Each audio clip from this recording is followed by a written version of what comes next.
Alhamdulillah, alhamdulillahi rabbil alamin, wa bihi nasta'inu ala umurid dunya waddin. Ashhadu an la ilaha illallah wa ashhadu anna Muhammadan abduhu wa rasuluh. Allahumma salli ala sayyidina Muhammad wa ala alihi wa sahbihi ajma'in. Amma ba'd. Faqad qala Allah subhanahu wa ta'ala fi kitabil karim wa huwa asdaqul qailin. A'udzu billahi minasyaitonir rajim. Bismillahirrahmanirrahim.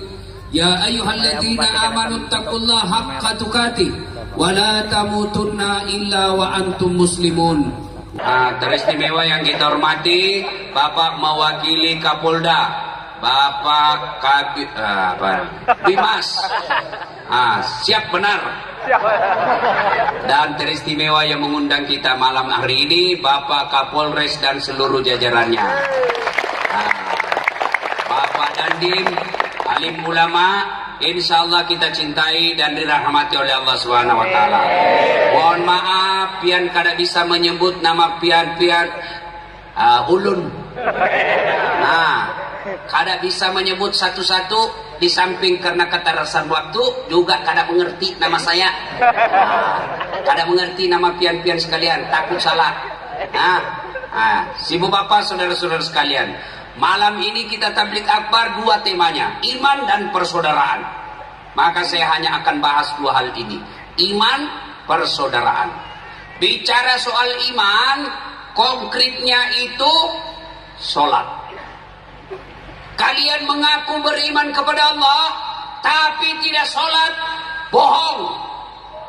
Ayo, kalian ketika wafat nanti di akhirat, yang pertama ditanya bukan berapa mobilmu, bukan berapa anakmu, bukan berapa pangkatmu, golonganmu apa, tidak. Yang pertama ditanya sholat atau tidak.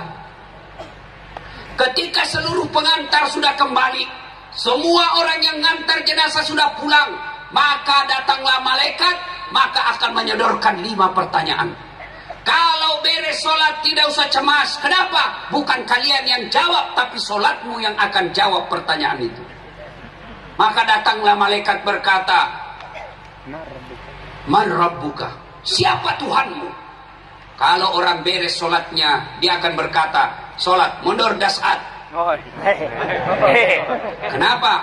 Waktu kau hidup kau rajin pelihara saya, waktu kau hidup kau rajin jaga saya, sekarang saya yang jaga kamu. Kau mundur dasar. Itu kata sholat saya. Mana buka siapa Tuhanmu? Sholat saya akan menjawab, Allahu Akbar. Mungkar geleng kepala. Jagonya. Ditanya lagi, man nabiuka? Siapa nabimu? Sholat kita akan menjawab, Ashhadu Allah ilaha illallah wa ashhadu anna Muhammadar Rasulullah. Malaikat tambah heran, luar biasa, anak Barito Selatan ini. Ditanya, akhirnya kata mungkar, kir, nakir. Kau maju kir. Kata nakir, saya cuma Wakapolres. Saya cuma wakil, kamu kan yang lemah, kau lah. Akhirnya apa? Mungkar nakir tidak melanjutkan pertanyaannya.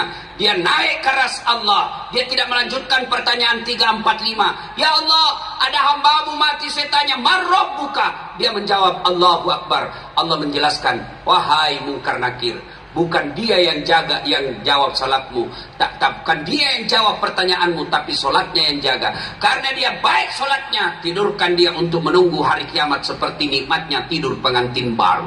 Masya Allah. Masih ingat pengantin baru? Nyaman banget. Sampai saya setiap malam rasanya mau pengantin baru terus. Apalagi kalau istri sudah tua, enak betul ganti.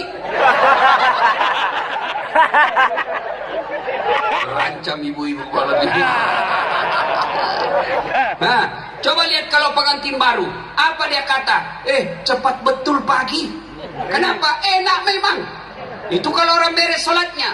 Kalau tidak beres sholatnya, dia sholat hanya hari Jumat, paling terlambat datang, paling cepat pulang. Hati khotbah dia tidur, pulang curi sandalnya Pak Imam. Ada malaikat dia bawa godangnya. Sudah lama kutunggu kau celaka. Begitu datang ditanya, "Marah buka, siapa Tuhanmu?" Kaget, dia bilang, "Tunggu dulu, orang baru datang." Malaikat aja dia mau debat. Tunggu dulu malaikat, orang baru datang ini, kasih space sedikit bos. Ditanya lagi, "Marah buka, siapa Tuhanmu?" Kaget dia jawab, "Ketuhanan yang Maha Esa." Boleh langsung di blender. Ya Allah, ada hambamu mati, saya tanya Rabbuka, dia jawab ketuhanan yang Maha Esa. Allah berfirman, itu bangsa Indonesia yang bagus Pancasilanya tapi tidak beres sholatnya. Karena dia tidak beres sholatnya, tidurkan dia seperti tersiksanya orang sakit gigi. Coba lihat orang sakit gigi.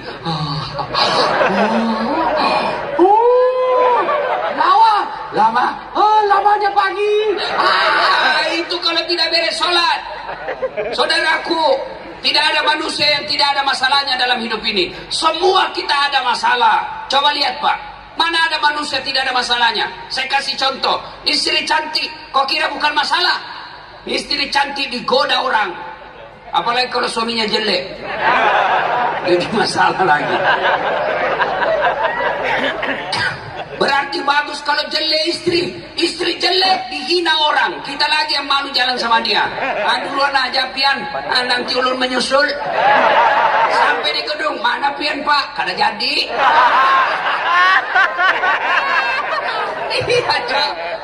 Istri cantik masalah, istri jelek masalah. Berarti bagus kalau tidak ada istri, masalah juga. Masa mau kreatif sendiri untuk yang ketahuan aku udah hidup seperti tua.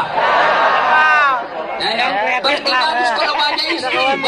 Lagi masalah lagi. Ditelepon teman, cepat kau datang di pasar. Ini istri pertamamu baku tarik rambut sama istri kedua. Bingung kita mana yang mau ditolong. Ada istri masalah, tidak ada istri masalah, jelek istri masalah, cantik istri masalah. Nih, saya kasih lagi contoh. Waktu kuliah apa masalahnya? Mau sarjana. Sudah sarjana selesai masalahnya, muncul masalah baru, mau jadi pegawai negeri. Sudah jadi pegawai negeri selesai masalahnya, muncul masalah apa? Mau jadi kepala bagian. Sudah jadi kepala bagian selesai masalahnya, belum, mau jadi kepala dinas. Sudah jadi kepala dinas selesai masalahnya, muncul masalah besar, mau jadi sekda.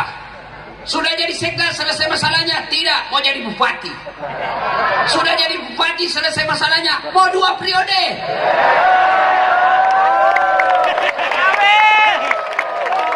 Ayo, sudah 2 periode selesai masalahnya, ditangkap KPK. Ayo, tidak ada orang tidak ada masalahnya, semua punya masalah. Ayo, Ustadz, tidak ada masalahnya, banyak masalahnya. Apa masalahnya? Ditipu jamaah. Ada juga yang suka tipu jamaah. Berapa jam itu ke sana naik speed? Paling lama 2 jam Ustaz. Sudah 2 jam. Pak Haji, kenapa belum sampai-sampai ini? Bapak bilang cuma 2 jam. Dia bilang sebenarnya ini Ustaz 9 jam. Wah. Kenapa Bapak bilang cuma 2 jam? Dia bilang kalau saya bilang 9 jam pasti Ustaz tidak mau datang. Semua ada masalah. Polisi, kok kira tidak masalahnya? Banyak masalahnya. Apa masalahnya? Takut sama istrinya. Mana ada polisi di sini yang takut sama istrinya? Istrinya, suaminya AKBP, istrinya kombes. Mana? Dia bilang teman saya, sebenarnya itu polisi Ustaz tidak takut sama istrinya. Cuma istrinya ini selalu melapor sama istrinya komandan. Dan komandan juga takut sama istrinya.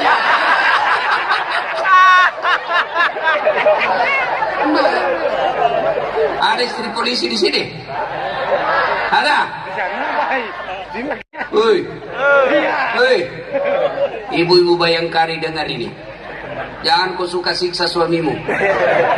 Demi Allah, ada 4 perempuan yang menjadi bahan bakar api neraka, kata Nabi. Dengar ini. Bahan bakar api neraka. Siapa mereka? 1, kata Nabi, istri yang selalu memaki-maki suaminya.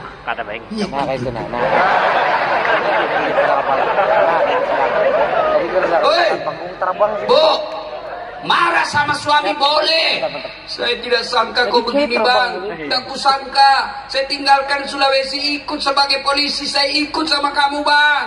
Saya tidak diberikan baju, saya ikhlas. Wajar kalau ibu marah begitu, wajar. Tapi tidak boleh maki-maki. Saya tahu begini, saya tidak mau kawin sama kau polisi. Cilaka kamu. Bodoh. Sama saja bodohnya bapaknya ini. Masuk neraka kau dong. Jangan ketawa, serius orang ini. Kira ini gampang sebagai suami. Kira gampang itu polisi. Kasihan ini polisi. Coba lihat itu suamimu. Tugas 24 jam. Biar lagi ribut, libur dipanggil sama komandan. Siap komandan. Coba lihat itu, kasihan itu polisi. Di kantor dimarah-marahi sama komandannya. Di jalan minum asap kotor di jalan. Disiram sama ban mobil. Di warung kopi tagihannya banyak. Mau datang warung kopi, sini semua orang di dalam warung kopi. Datang lagi, mau dibayarkan. Coba kasihan itu polisi. Di kantor dimaki-maki. Siap salah pak, siap salah. Tenda patahnya, siap salah pak. Itu sampai lagi di rumahnya dimaki-maki lagi sama istrinya. Kenapa kau tidak lawan? Bodohin. Apa mau dilawan? Dia Kapolres.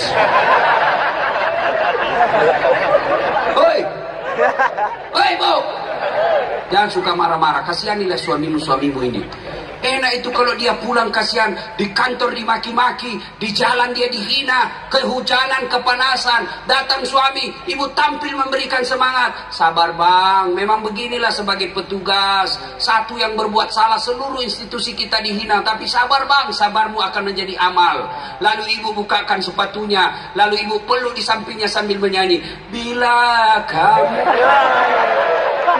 di sisiku, hati rasa syahdu. Langsung suami bilang, biar saya dimarah komandan, tapi kau adalah bidadari dalam surgaku. Masuk lagi kamar, berantakan pakaian, marah-marah suami, kita peluk lagi dari belakang sambil menyanyi. Insaflah wahai manis. Enak kan Pak Polisi kalau istri kita begitu? Ya. Itu tapi itu istri zaman dulu. Istri zaman sekarang lagunya ndak enak didengar. Pulang suaminya apa lagunya? La la la la la la, panggil aku si Jablay. Abang jarang pulang, aku jarang dibelai. Jablay dong. Ini ibu nyanyinya apa? Ibu, boleh ibu olahraga di lapangan Polres, boleh, tapi jangan campur-campur laki-laki. Ini campur laki perempuan. Di depanlah ibu-ibu jadi pelatih, celananya sempit, roknya sempit. Depanlah dia jadi pelatih, bapak-bapak di belakang, ibu-ibu depan. 1, 2, 3, bapak-bapak di belakang. 4.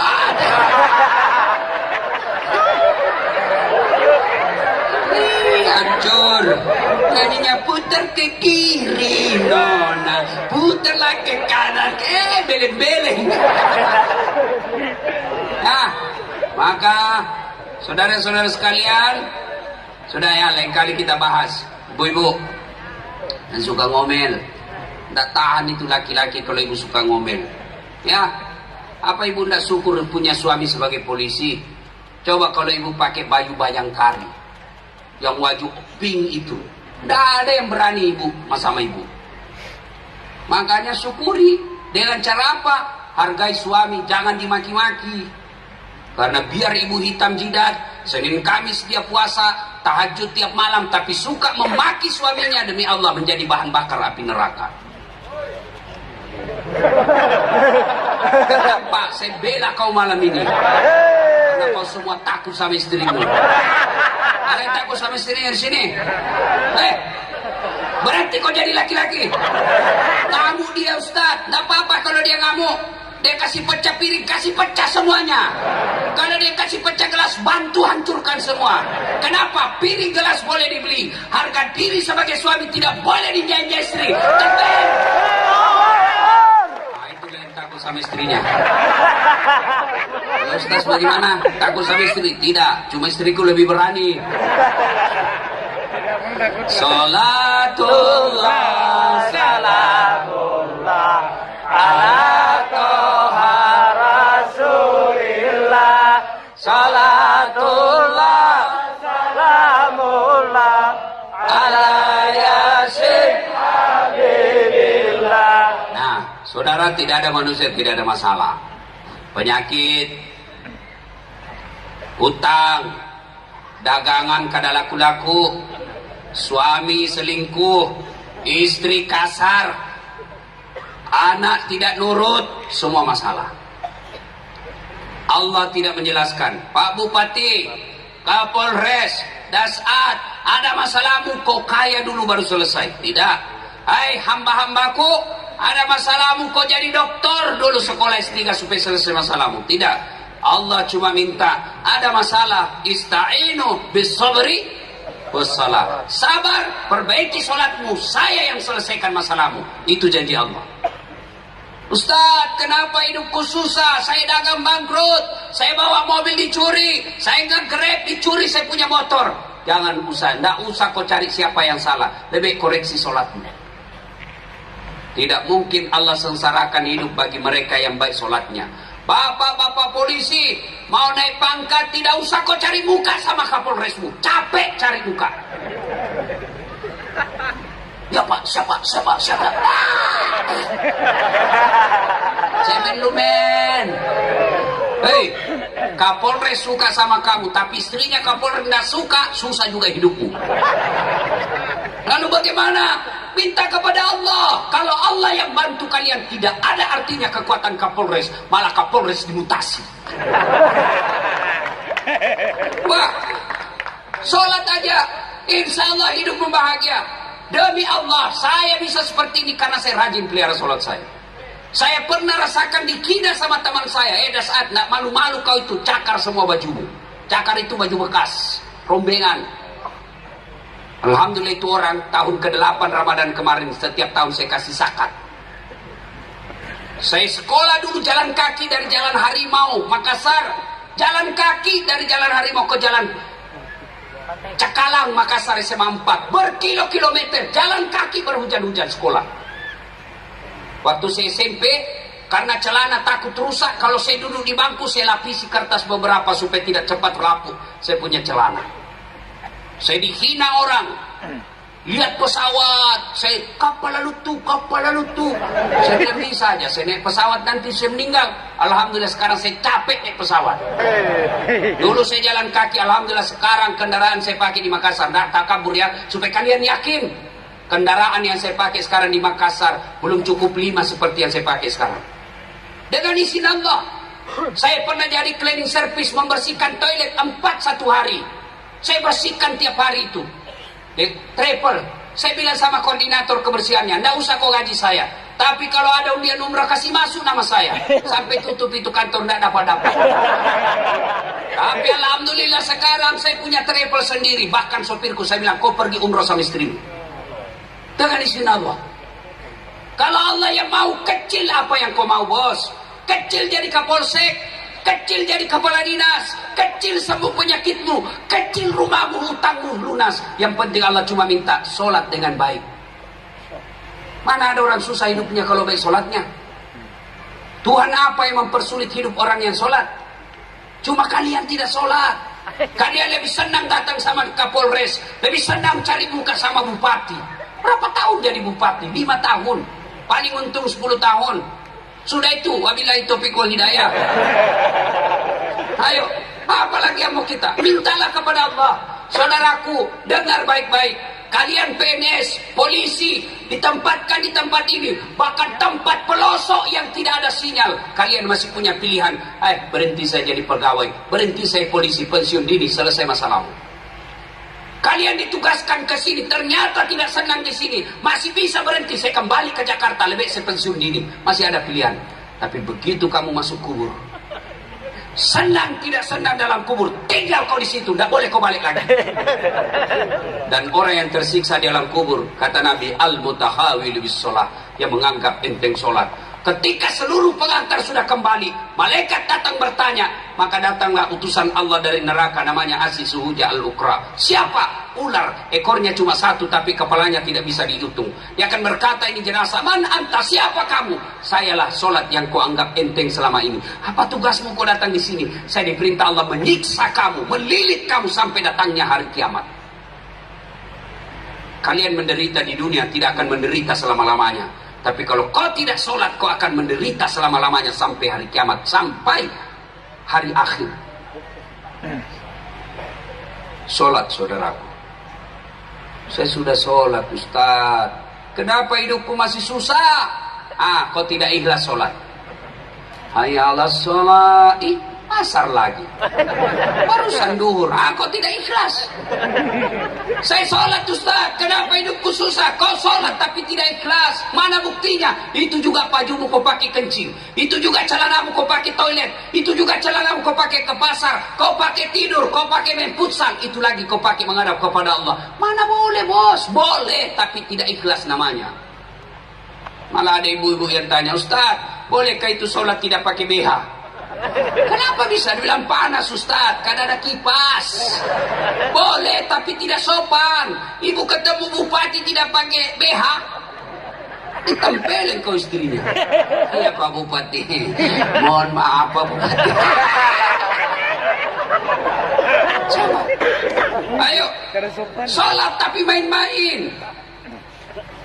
Padahal orang yang baik sholatnya, kata Allah, kada aflahal mu'minun, beruntunglah orang-orang yang beriman. Siapa? Alladzina hum fi salatihim khashi'un. Mereka yang khusyuk dalam salatnya. Maka kalian kalau mau beruntung dalam hidupmu, beruntung dalam bisnismu, sembuh segala penyakit-penyakitmu, perbaiki salat. Saya salat, Ustaz, kenapa hidupku masih susah? Betul kau salat tapi main-main. Allah.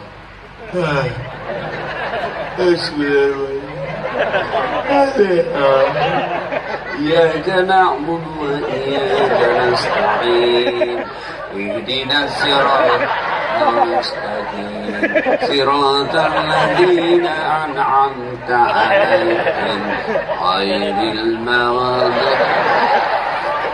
Kok ketawa karena gue bayar ke diri sendiri? Sholat kayak dikibangin. Ada juga sholat Allah. Ayo, tabligh akbar malam ini, mulai besok perbaiki sholat. Kecil deh, kecil semua penyakit, kecil punya mobil, kecil punya rumah, kecil utang lunas. Yang penting perbaiki sholat. Apa yang membuat kadang-kala orang tidak sholat? Satu, merasa kaya. Ada yang kalah kaya Nabi Sulaiman. Itu Nabi Sulaiman kekayaannya 1 hektar pekarangan rumahnya. Apa kerikilnya? Emas. Ada di sini kerikilnya emas. Paling orang Bugis kalau kaya dulu Pak, giginya dia kasih emas. Kemana-mana dia senyum. Assalamualaikum. Ayo, Nabi Sulaiman kaya tetap sujud beribadah kepada Allah. Ustaz, kenapa tidak sholat? Dia artis terkenal, Ustaz, cakep. Ada kalah-kalah Nabi Yusuf. Yusuf alaihissalam, Allah ciptakan kegagahan di dunia 100. Khusus Nabi Yusuf Allah kasih 65%. Berapa lagi sisanya? 35, 34 dikasih Nabi yang lain. Tinggal 1%. Yang 1% inilah dibagi-bagi manusia biasa. Diambil Kapolres, Pak Bupati, Ustaz Das'ad, Romai Rama, Claudia Sintabella. Tinggal berapa kita dapat, bos? Nabi Yusuf 65 tetap beribadah padahal dia cakep. Ayo, apa lagi? Tinggi pangkatnya, Ustaz. Ada kala Nabi Muhammad SAW pangkatnya pada saat itu, andai saat itu namanya presiden, bukan cuma menguasai satu negara, tapi beberapa taklukan Islam pada saat itu. Agapi. Apa lagi? Ayo. Kuat, Ustaz, olahragawan. Ada kala Nabi Musa. Itu Nabi Musa kalau dia kunci badannya, tembus itu bulu-bulu di bajunya. Dia kunci lagi badannya, tak lempar songkoknya. Kalau beliau berkelahi, belum sampai tinjunya sudah jatuh musuhnya. Tuh, tetap beribadah kepada Allah. Ayo. bupati, kapolres tidak sholat, cemen lu men. Anggota DPR, dandim, tentara, polisi tidak sholat, kecil kalian di hadapan Allah. Tentara, bupati, kapolres, dandim saja tidak boleh tidak sholat, apalagi kau yang pengangguran. Hei, apa alasanmu tidak sholat? Coba, apa alasanmu? Hah? Saya sakit Ustaz. Kau silakan sholat sakit. Tidak bisa berdiri Ustaz, duduk. Anggap lagi duduk. Allahu Akbar. Anggap lagi duduk. Ruku. Allahu Akbar. Kepala kasih goyang. Sami Allahu liman hamidah. Itu ruku. Kalau sujud bukan cuma kepala goyang, badan ikut ditundukkan. Allahu Akbar. Namanya sholat duduk. Saya tidak bisa duduk Ustaz, ada bisul di pantatku. Kau sholat baring. Anggaplah ini saya lagi baring. Allahu Akbar. Allahu Akbar. Sami Allahu liman hamidah. Itu sholat tidur, baring. Tidak bisa juga Ustaz, sholat pakai isyarat. Mana namanya sholat pakai isyarat? Matanya saja dikasih goyang. Allahu Akbar. Sami Allahu liman hamidah. Allahu Akbar. Tidak bisa juga pakai isyarat Ustaz, sholat dalam hati. Gimana caranya sholat dalam hati? Semua bacaan sholat kau baca dalam hati. Bayangkan lagi ruku, baca doa ruku. Bayangkan lagi sujud, baca doa sujud. Itu namanya sholat dalam hati. Tidak bisa juga itu Ustaz. Ambil kain putih, bungkus, bawa dikubur. Jelas? Jelas? Dengar bagi mereka yang malas sholat. Dengar baik-baik. 1. Buka Al-Quran surah Al-Hajj ayat 47. 1 kali meninggalkan sholat, Allah menghukum kalian 1 hari di neraka. Berapa namanya 1 hari di neraka? 1000 tahun ukuran dunia. Coba 1 hari. Misal tadi kau tidak sholat subuh, 1 hari diparkir di neraka. Berapa namanya 1 hari? 1000 tahun dunia. Baru 1 hari itu. Baru 1 waktu. Bagaimana 5 kali sehari semalam? Bagaimana yang hanya Jumat saja sholatnya? Yang kedua, buka surah Al-Fat ayat 29. Muhammad Rasulullah walladzina ma'ahu asiddaw 'alal kuffar ruhama'u bainahum tarahum ruk'an sujada. Tanda umat Muhammad itu kata Allah, kamu lihat mereka ruku dan sujud sholat 5 waktu. Artinya apa? Ketika dia tidak sholat, dia kafir di hadapan Allah. Apa lagi? Ustaz, saya tidak bisa sholat Ustaz. Kenapa? Saya sariawan Ustaz. Kau sholat sariawan lah.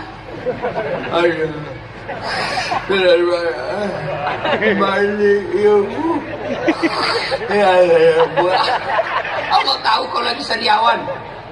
Yang ketawa, saya serius ini. Demi Allah, orang yang tidak ada sholatnya, kalian bukan orang beriman. Maka mengaku beriman kepada Allah, tunaikan sholat dengan sebaik-baiknya. Yang keempat, dengar baik-baik yang mereka malas sholat. Nabi jelaskan, andai sholat ada dalam dirimu, maka sholat itu seperti fungsi pentingnya kepala. Coba lihat kepala Pak, coba lihat kepala. Ada orang masuk perang polisi, tembak kakinya, amputasi 2 kakinya, masih bisa hidup. Potong kedua tangannya, masih bisa hidup. Tidak ada telinganya, masih bisa hidup. Buta sama sekali, masih bisa hidup. Tapi pernahkah kalian melewat di depan Kapolres ini, orang tidak ada kepalanya? Pernah? Begitulah orang yang hidup tidak sholat, ibarat jenazah berjalan tanpa kepala. Demi Allah, kalian mengaku beriman kepada Allah, kembali dari sini. Sekolah, perbaiki sholat. Dagang, perbaiki sholat. Polisi, perbaiki sholat. Coba lihat, saya kasih contoh. Kita di dunia ini cari dunia, mencari nafkah. Polisi, tentara, PNS, pedagang, petani, semua mau cari dunia. Siapa yang punya dunia? Allah. Saya kasih contoh. Pak Kapolres punya ajudan, Pak Dandim punya ajudan, Bupati punya ajudan. Coba kalau mereka ini bos-bos panggil ajudan. Misalnya Kapolres panggil ajudan. Ajudan! Langsung itu ajudan biar lagi tidur, lompat. Siap komandan! Biar lagi makan kuaci. Siap perintah. Coba langsung lari. Kira-kira kalau Kapolres panggil, ajudan! Tunggu dulu Pak. Ajudan, bapak ndak lihat sesibuk. Weh, diinjak lehermu bos. Tuh. Begitu takutnya manusia ketika mereka memanggil. Bosnya memanggil, komandannya menanggil. Begitu takut. Tapi ketika Allah yang panggil. Hayya 'alas shalah. Mari dirikan sholat. Apa kita bilang? Tunggu, lagi ada pembeli. Bayangkan Tuhannya disuruh menunggu. Kapolresnya tidak berani bilang tunggu. Allah yang panggil dia bilang tunggu. Pantas 30 tahun kau jadi polisi, tidak bisa lepas dari BRI. Kenapa? Karena kau anggap remeh itu panggilan Allah. Maka perbaiki sholat. Kecil buat Allah, kasih kalian apa yang kalian mau. Perbaiki sholat. Nah, ini yang pertama. Yang kedua, setelah sholat, kaitannya dengan persaudaraan. Lihatlah sholat jamaah. Bicara soal persaudaraan, belajar dari sholat jamaah. Ada di antara kita rajin betul sholat jamaah, tapi suka bermusuhan. Itu berarti tidak mengambil nilai-nilai sholat jamaah. Coba lihat sholat jamaah apa? Berbeda-beda orang dalamnya sholat, tapi ketika takbir semua sama. Coba bayangkan kalau kita sholat pakai bahasa masing-masing. Kacau sholat. Yang jadi imam keturunan Arab, dia takbir pakai bahasa Arab. Allahu Akbar. Datang hubungan kita orang Bugis, dia takbir pakai bahasa Bugis. Pungallahu ta'ala malopo. Coba. Datang juga bubuhan Banjar, dia takbir pakai bahasa Banjar. Allah ganal bujur. Datang pula orang Kutai, dia takbir pakai bahasa Kutai. Allah pore beneh. Datang pula orang Padang, penjual nasi Padang, dia takbir pakai bahasa Padang. Allah nan gadang.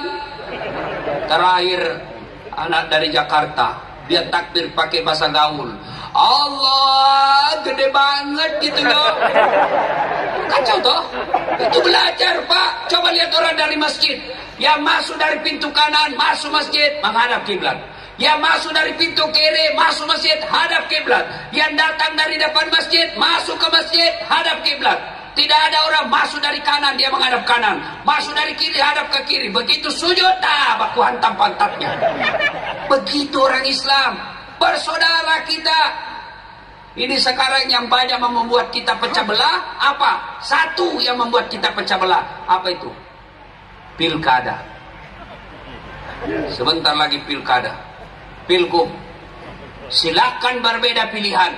Siapa calon gubernurmu? A. Siapa kamu? B. Siapa kamu? C. Sama saja siapa yang terpilih gubernur kita semua. Jangan kalian berpecah belah hanya gara-gara janji-janji politik. Jangan percaya janji politik. Kalau mau dia pilih diganti, dia bagi-bagi kartu namanya. Nih kartu nama saya, bagi nih. Sama-sama kita orang Banjar, pilih saya. Ada masalah, telepon saya 24 jam. Begitu terpilih diganti nomor HP-nya. Hai saudaraku, jangan kalian berpecah belah hanya gara-gara pilgub. Ini yang pilgub ini biasa yang memecah belah ini apa? Tim sukses. Dengar ini, para calon-calon ini, silakan kalian jadi tim sukses, tapi jangan bodoh-bodohi masyarakat. Jangan kau sogok rakyatmu. Dengar Pak Bupati, Bapak mau maju 2 periode, jangan ajari rakyat itu disogok. Jangan bagi-bagi duit. Tim sukses Pak, jangan percaya mereka itu cari duit aja Bapak. Pak Bupati, tidak semua orang di dekat Bapak orang baik. Mereka hanya mendapat apa yang saya bisa dapat dari Bupati. Maka Pak Bupati, kalau Bapak jabat tangan sama orang yang ada sama Bapak, terutama kontraktor, ucapkan ta'us berlindung kepada Allah. A'udzubillahi minasyaitonirrajim. Saya berlindung kepada Allah dari godaan setan yang terkutuk. Sudah itu. Ya, percaya Pak Bupati, tidak semua orang di samping Bapak niatnya baik. Yang ada adalah apa yang bisa saya dapat dari Bupati. Ya, tambahin lagi. Kamu juga jangan minta wani biro. Kamu larang orang disogot tapi kamu bilang mana biro mas. Kalian tidak akan kaya dengan menerima uang politik 300.000. Kalian tidak akan miskin dengan menolak uang 300.000. Tapi demi Allah, uang yang kau terima dan masuk dalam darah dagingmu akan menyebabkan kalian akan susah diterima doa. Kenapa? Salah satu sebab doa tidak dikabulkan, makan makanan haram.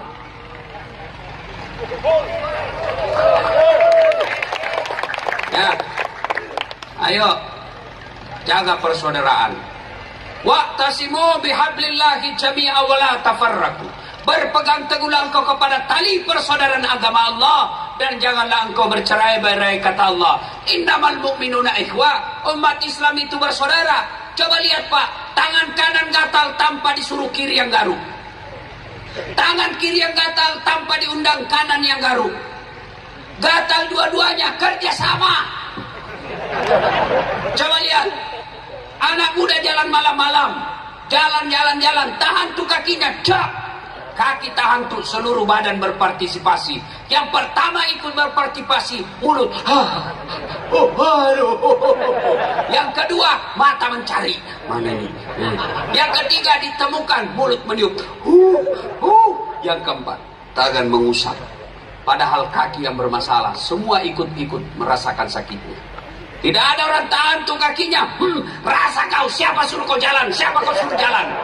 Maka mestinya masyarakat Barito Selatan ada jadi tentara, ada jadi polisi, ada anggota DPR, ada pegawai negeri, ada pedagang, pengusaha, nelayan, berbeda fungsi, satu tujuan, mengangkat citra dan martabat kabupaten kita. Maka polisi akan berkata, tentara akan berkata, jangan kau ganggu rakyatku, kau ganggu rakyatku, saya tembak kepalamu. Itu jadi tentara dan polisi seperti itu. Dan rakyat juga berkata, jangan kau usik polisi kami, jangan kau hina tentara kami, kau hina mereka, kamu hadapi masyarakat Barito Selatan. Itu namanya persaudaraan. Jangan kau hina bupati kami, kau hina bupati kami, berarti kau hina kami masyarakat Barito Selatan. Itu namanya bersaudara. Bupati juga begitu, jangan kau hina masyarakatku, jangan kau ambil uangnya, lapor kau di KPK. Kan enak. Berbeda-beda kita tapi tetap satu. Coba lihat tangan kita Pak kalau kompak. Ada yang ganggu, jadi tinju. Tapi kalau bercerai-berai, hanya jali kelingking. Apa yang bisa dilakukan jali kelingking? Paling seksi kebersihan. Masuk semua di sini. Maka bersaudara, jangan berpecah belah gara-gara pilkada. Orang mau jadi gubernur, orang mau jadi di rumah dinas, orang mau dapat kendaraan dinas, kalian berpecah belah, goblok namanya. Ya, ada orang suami istri bertengkar gara-gara beda pilihan, beleng-beleng. Ya, nah bersaudara. Apa enaknya kalau banyak teman? Satu, banyak teman, banyak rezeki. Saya selalu bilang begini, saya ini tidak banyak uang saya, tapi banyak temanku banyak uangnya. Saya di Makassar, tidak pernah laku saya punya duit. Saya ke pasar, baru saya turun dari mobil, ada yang teriak, "Assalamualaikum Ustaz." Dalam hatiku aman dan terkendali. Ada yang isi telur, ada isi beras, ada isi sayur. Saya bilang, "Berapa Ji?" "Nggak usah Ustaz." "Nggak enak masih pagi-pagi." "Nggak usah Ustaz." "Berapa Ji?" Dalam hatiku, memang itu kutunggu. Dua, banyak teman, gampang selesai masalah. Kenapa? Saya pergi perpanjangan SIM di Polres Makassar. Saya baru turun dari mobil, dilihat sama Kapolres Tabes. "Assalamualaikum Ustaz." "Siap Komandan." "Waalaikumsalam." "Ada apa ini Ustaz?" "Perpanjangan SIM Komandan." "Panggil Kasat Lantas." "Pak Kasat, tolong bantu Pak Ustaz ya. Jangan lagi kau minta uangnya, berdosa kau uang Ustaz kau makan."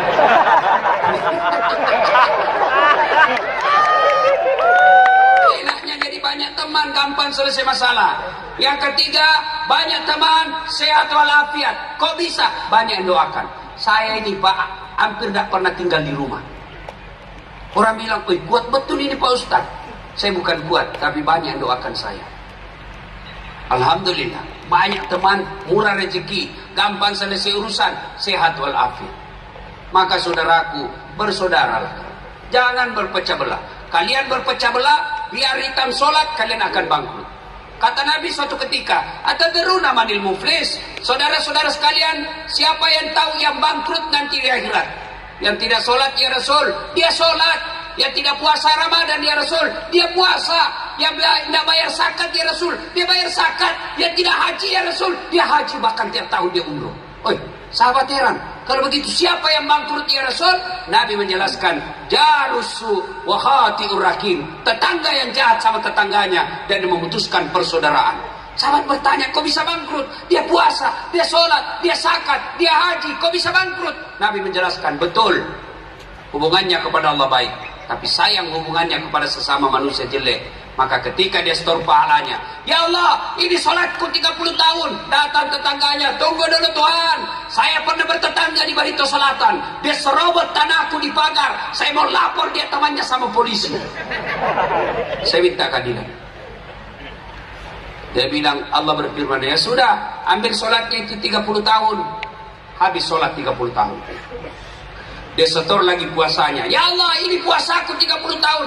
Datang lagi teman kantornya, tunggu dulu Tuhan, saya pernah satu kantor, dia fitnah saya, katanya mobilku hasil korupsi. Gara-gara itu saya dijadikan staf ahli. Ahli yang tidak ada stafnya. Saya minta keadilan. Allah berfirman, sudah, ambil dia punya puasa.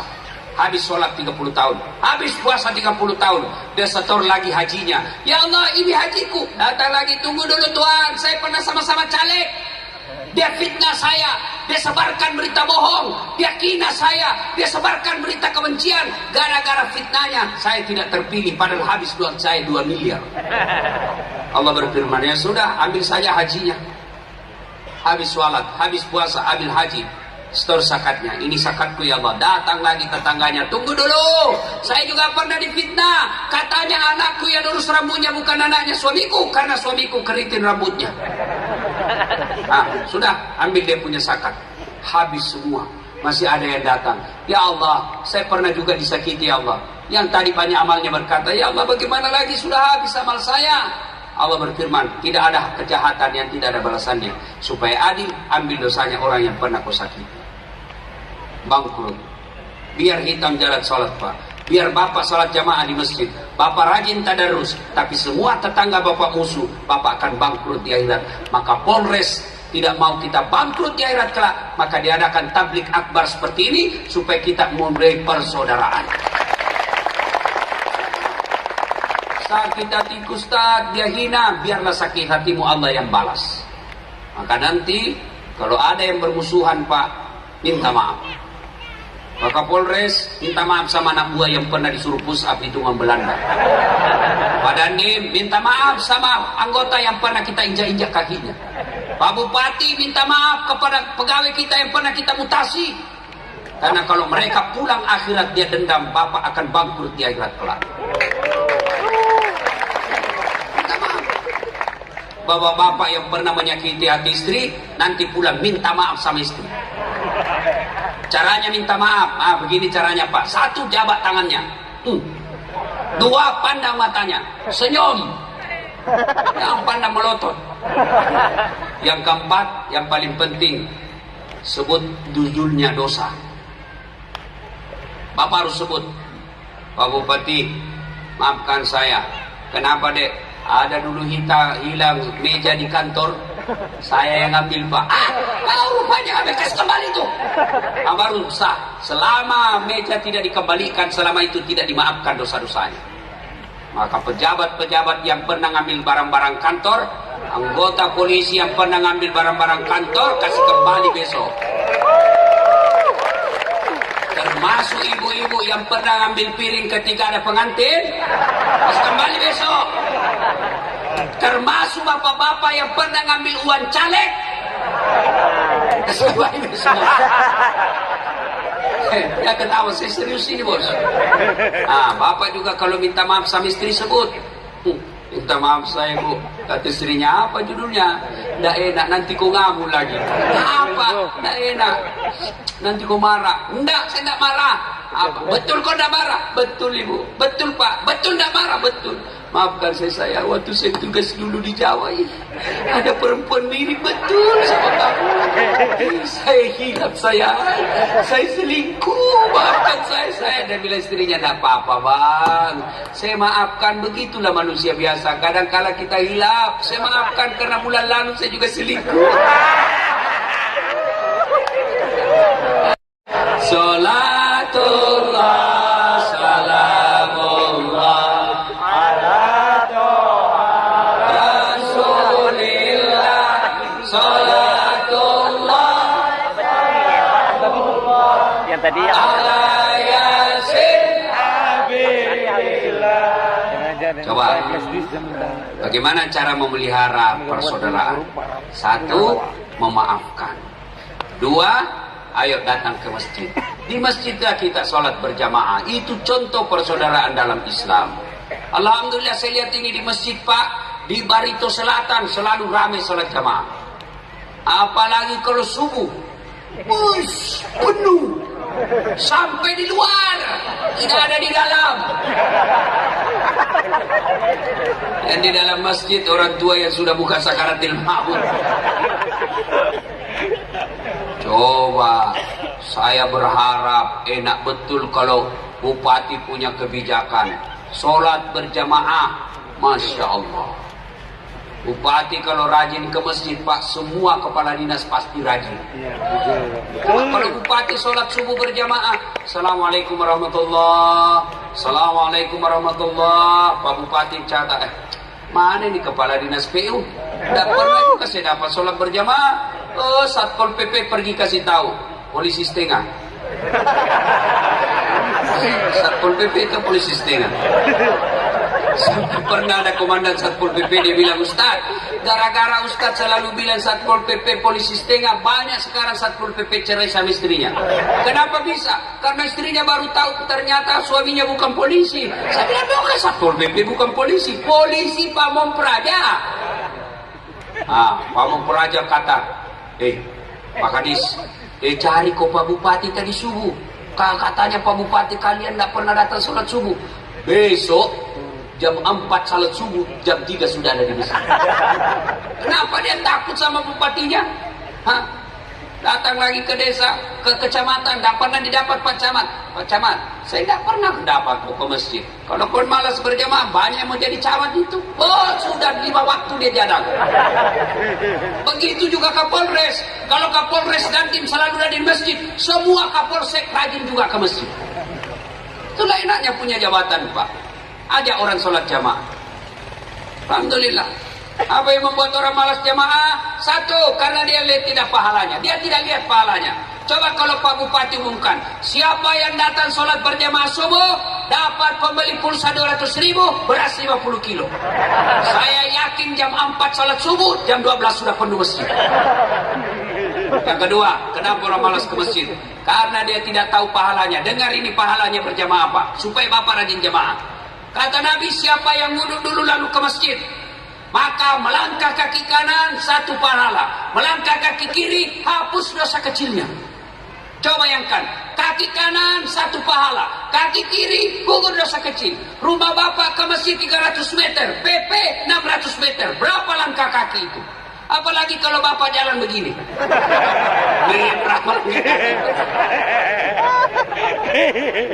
Apalagi pahala berjamaah. Kata Nabi, kalau kalian ke masjid dan gerimis atau hujan, basah bajumu ke masjid, tidak usah cemas. Baju yang basah itu akan melindungi kalian dari sentuhan api neraka. Apalagi keutamaan berjamaah. Semua materi yang kita lewati, pagar, tembok, dinding, aspal akan jadi saksi. Ya Allah, jangan masukkan neraka. Saya saksinya. 21 Februari dia datang berjamaah sholat di masjid. Itulah sebabnya kalau kita sholat sunnah di masjid, tiap 2 rakaat pindah, 2 rakaat pindah. Supaya apa? Tambah banyak saksi di akhirat. Jangan juga salah paham. Mantan sudah dengar begini, dia ke kota dulu, ngeliling lapangan sepak bola, baru dia ke masjid. Sudah sampai begitu, sudah selesai sholat orang, belen-belen namanya. Apalagi keutamaan berjamaah lipat 27. Artinya apa? 1 kali sholat jamaah di masjid, 27 kali sholat di rumah sendiri baru sama. Ayo hidupkan sholat jamaah. Banyak lagi pahala berjamaah di masjid. Apa penyebab yang ketiga orang malas ke masjid? Karena manajemen masjid tidak bagus. Saldo ke 70 juta, tapi karpetnya busuk. Dengar ini takmir masjid. Kalau ada pengurus masjid di sini, jangan simpan jamaah saldo menjadi di bank. Jangan kau simpan sumbangan orang di bank. Kenapa? Selama dia mengendap di bank, amalnya orang tidak jalan. Kalian bertanggung jawab di akhirat kelak. Jadikan uangnya orang keran, jadikan uangnya orang tegel, jadikan uangnya AC, jadikan uangnya orang menjadi karpet supaya amal jariahnya jalan. Ini saldo kah 100 juta, kita mau kencing dada air. Ini pengurus masjid seperti ini, kalian akan bertanggung jawab di akhirat kelak. Apalagi membuat malas orang ke masjid, Pak. Bagaimana orang mau ke masjid? Jelek manajemennya. Saya ada bangun masjid di kampung saya. Alhamdulillah seperti itu masjid paling cantik di kabupaten saya. Imamnya penghafal Quran. Muadzin saya seleksi, asan, lomba asan yang menang juara 1. Saya gaji layaknya pegawai golongan 2, pegawai negeri. Tiap bulan saya gaji, saya kasih motor dinas. Saya bikinkan rumah untuk imam. Penceramanya profesional, belum ceramah sudah saya kasih honornya. Karpetnya empuk, tukang asan bagus, penceramanya enak, ber-AC. Orang ramai-ramai datang ke masjid, bahkan dijadikan wisata religi. Ini bagaimana orang mau ke masjid? Yang asan orang tua sudah pensiun, penyakit asma.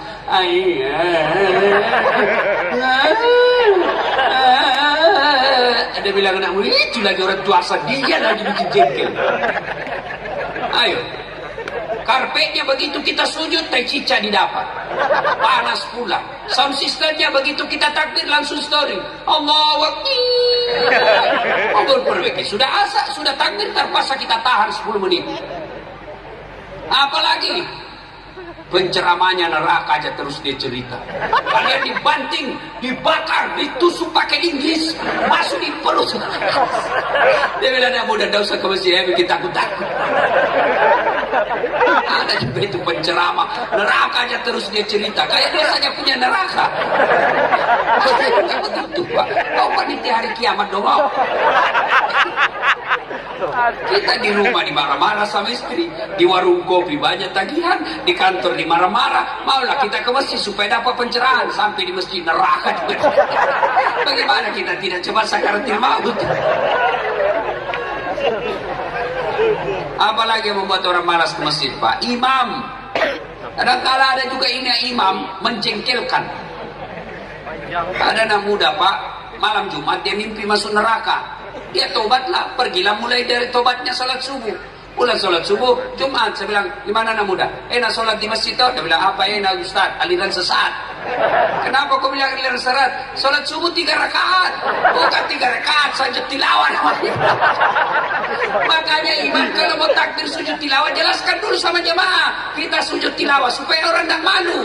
Kan biasa kita rukuk, ternyata turun.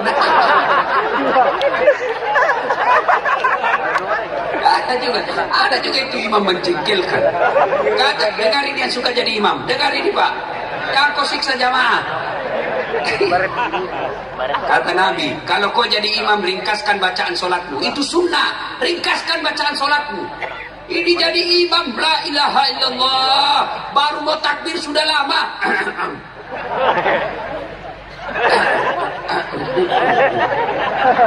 Apa nak kau tinggalkan itu?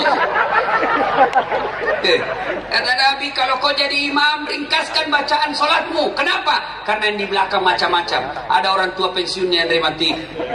Kau siksa kasihan. Jatuh kepalanya, naik lagi, belum selesai jatuh lagi. Ada juga barangkali ibu-ibu yang mau sekali kentut. Atau ada satpol PP yang pakai sepatu baru, saya simpan. Hilang sudah sepatu saya ini. Lawas badar.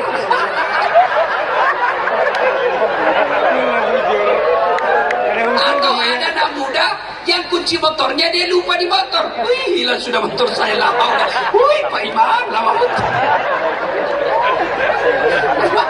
Ada orang mau ke masjid, bos. Dengar ini Pak Imam. Ya. Yang kedua, kata Nabi, umum ringkas. Yang kedua, baca yang umumnya orang hafal. Tujuannya apa? Satu, ketika kau salah ada yang bisa luruskan. Coba kalau imam membaca wadduha salah, kita bisa bantu. Kenapa? Umumnya orang hafal. Tapi begitu imam membaca surah Al-Anfal salah, sudah hadapi dirimu sendiri. Apa suruh kamu?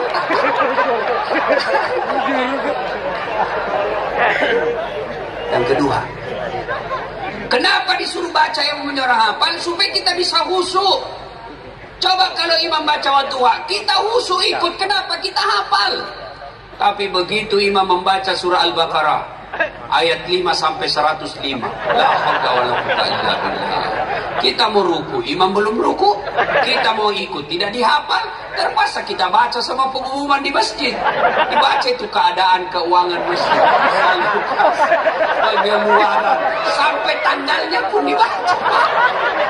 Sudah selesai satu papan, belum selesai imam bacaannya, dibaca lagi kalender, Pak.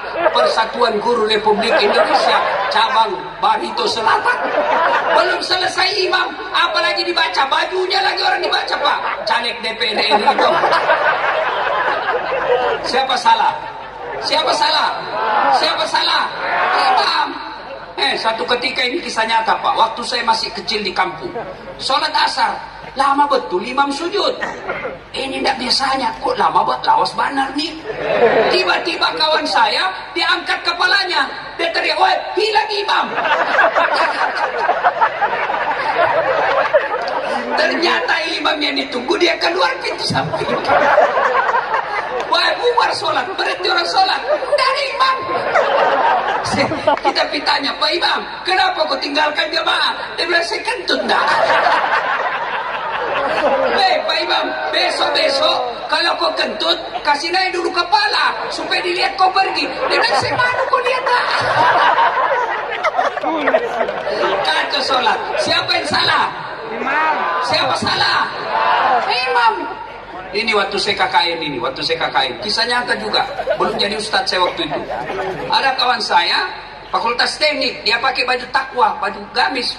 Saya, orang beriman ini, anak pondok. Aku jadi imam, bos. Dia jadi imam, dia baca Al-Fatihah masih aman. Begitu dia baca surah pendek Al-Kafirun, dalam hati saya cari susah ini orangnya.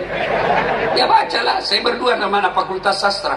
Wala antum abiduna ma a'bud wala ana abidu ma abadtum wala antum abiduna ma a'bud wala ana abidu ma abadtum wala antum abidu wala ana abidu ma abadtum. Ini teman saya di samping dan sama dia bilang, kenapa itu tak putar-putar? Dia bilang, "Pak Imam, ini juga kupikir." Kacau sholat. Siapa salah? Imam. Siapa salah? Imam. Maka dalam fikih sholat jamaah, hati-hati milih imam. Makmum siapa saja boleh jadi makmum. Imam tidak boleh. Kenapa? Ini menyangkut hajat jamaah. Salah imam, kacau masjid kita. 2020 ini, Kalimantan Tengah pilih imam, gubernur. Jangan pilih karena satu kampung. Jangan kau pilih gara-gara kasih duit. Jangan kau pilih karena satu partai. Jangan kau pilih karena keluarga. Tapi pilih yang kalian yakini orang baik dan akan menyelamatkan provinsi kita. Kalian salah memilih gubernur, maka kalian akan kacau di gubernurmu itu. Ya, hati-hati milih imam. Makmum juga tidak boleh sembarangan bikin. Supaya jamaah kita saf kita rapat, supaya jamaah kita tentram, maka tidak boleh ada jamaah merasa lebih hebat dari yang lain. Kadang-kala itu jamaah merasa paling soleh dalam masjid. Takbir dia ganggu sudah kita, Pak. Kayaknya dia paling alim dalam masjid. Mulai takbir kayak dia mau gigit telinga kita. Allah. Bismillahirrahmanirrahim. Kayak dia gigit kita punya. Malik santai mas bro. Masya Allah. Ada lagi yang menjengkelkan itu, kita kasih pindah kaki, kasih pindah lagi.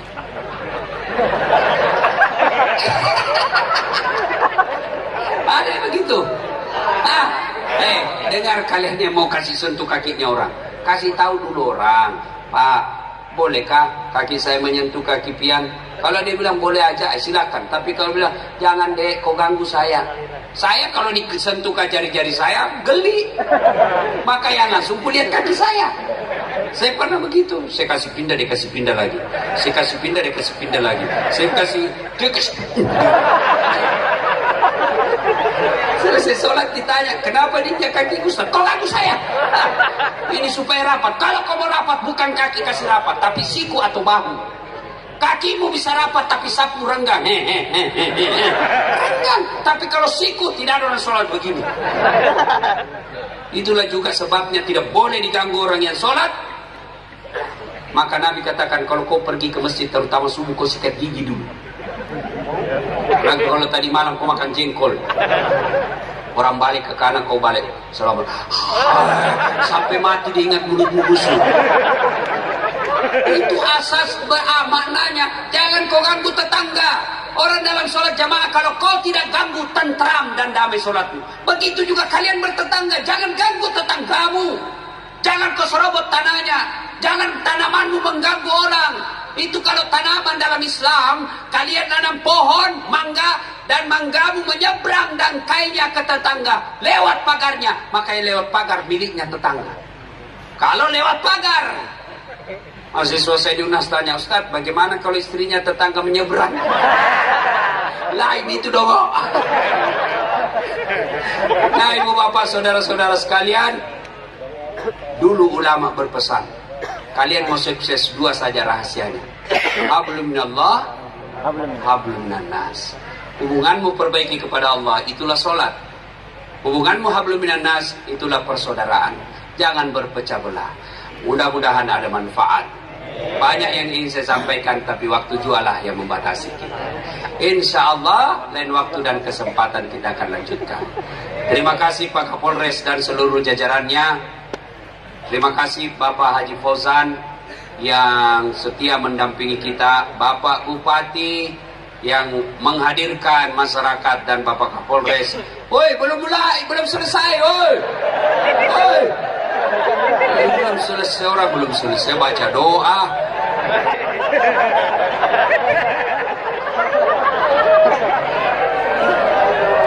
Ya. Nah, kalau Bapak Ibu masih mau dengar ceramah saya, silakan nonton Tablik Akbar Damai Indonesia ku TV One setiap hari Sabtu atau Ahad pukul 12.30 setengah 1 sampai selesai. Cuma kan lama itu, menunggu 1 minggu baru muncul. Ada yang setiap saat boleh dinonton. Gimana caranya? Ambil HP, buka aplikasi YouTube, tulis nama saya Dasat Latif. Hari kau nanti malaikat pencabut nyawa. Apa ceramah kau kasih begini? Nggak suka, jangan kau nonton. Setengah mati 1 jam kita teriak-teriak kau kasih gini coy. Bel-beleng. Cuma coba habis kuota 1 jam kan habis kuota. Maka saya sediakan yang tidak menguras kuota, namanya Chelsea, ceramah singkat.